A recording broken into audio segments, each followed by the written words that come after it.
Rome is a city of churches. There's churches on every corner, it seems like, many of them ancient and with amazing treasures on the inside. Let's take a look at some of the churches that we visited when we were in Rome in January 2023. This is Santa Maria della Vittoria, or St. Mary of Victory. This church was right next to our hotel and has an amazing Baroque interior. There are several excellent pieces of art and sculpture within this church.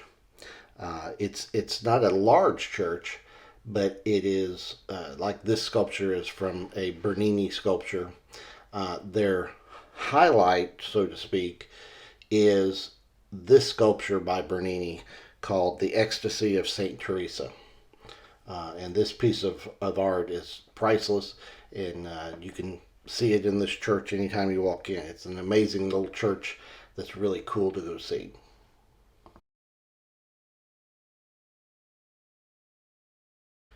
Another art filled small church is Santa Maria del Popolo, which is in Plaza de Popolo.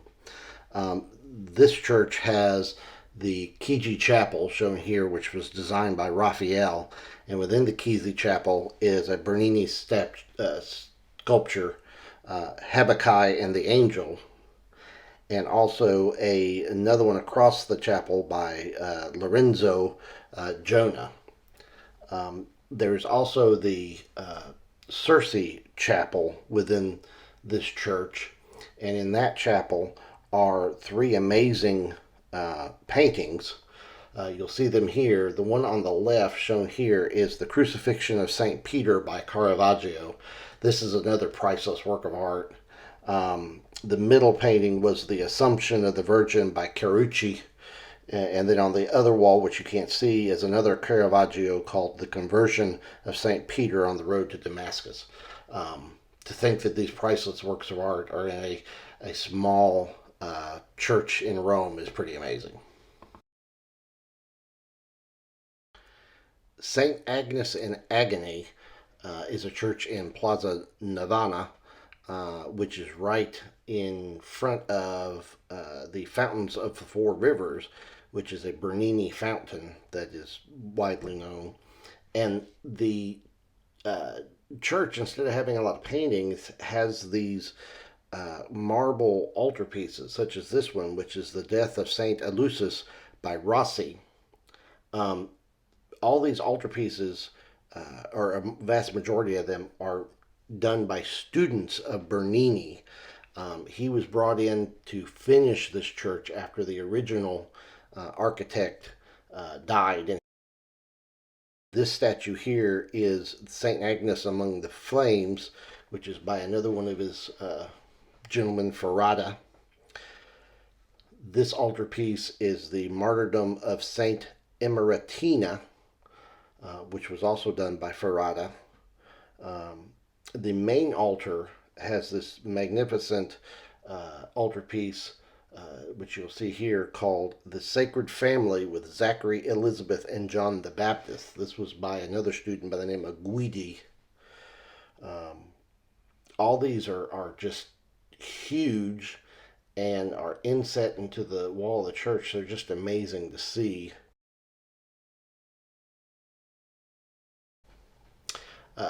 This sculpture here is Saint Sebastian, and it's by Campi, Campi. Again, a marvelous Baroque sculpture. Along with all the altarpieces that are marvelous to see is the ceiling. The inside of the dome was done by Ferrari, Ferri, and it's called Glory of Paradise. Again, another one of Bernini's students based upon my research.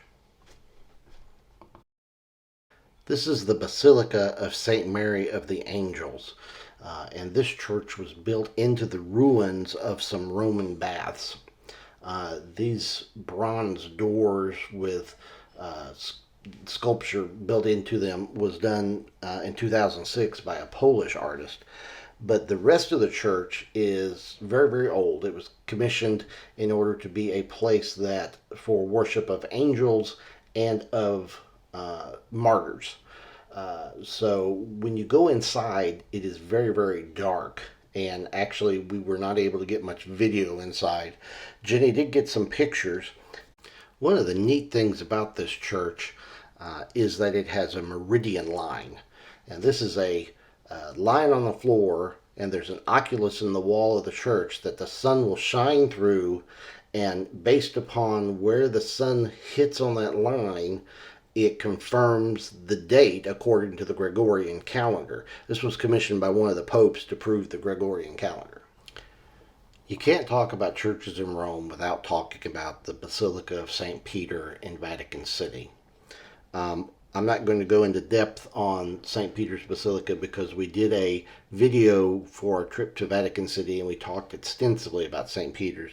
But we do want you to have a look at some of the marvelous artwork and architecture of St. Peter's in relation to the other churches we've seen. Number one, St. Peter's is huge. It is the second largest cathedral in the world, and it has not so many paintings as mosaics that cover the wall.